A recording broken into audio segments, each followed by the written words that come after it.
आदिवासी युवती अंकु जाति आक्षेप करी गाड़ीगुलज करने सह बिष्ठा आनी मुहन रे घसीबा सह खुआई देइथिबा नेई कंटाबांजी उपखंड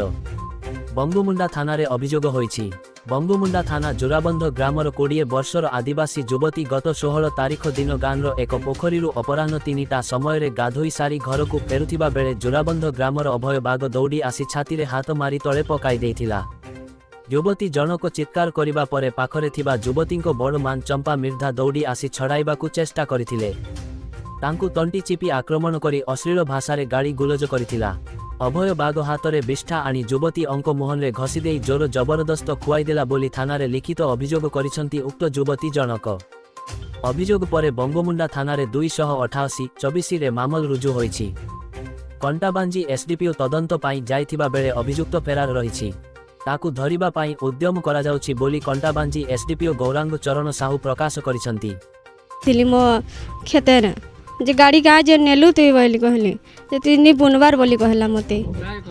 अभय वाक्य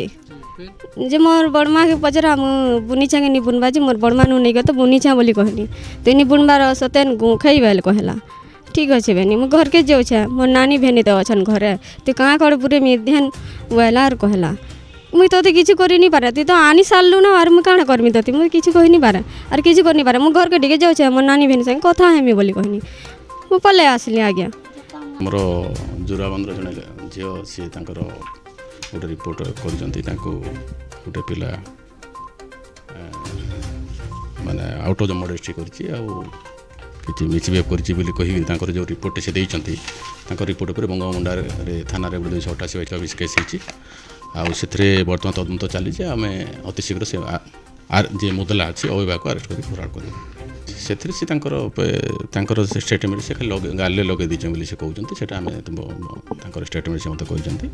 आम से अति शीघ्र से केस एटा तदंत बर्तमान चली आम अति शीघ्र अरेस्ट कर कहला मना कराइला से ननी जेन अच्छे तार माँ बाबा नेन तो आम तार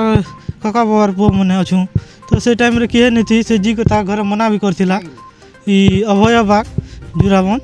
से मैंने जी मना कराइला कि मुझ मुख बुनी है तुम धान मड़ा गाड़ी भितर नहीं नब ई वर्ष ई आमर खलारे बुह आर इटा करब बोले कही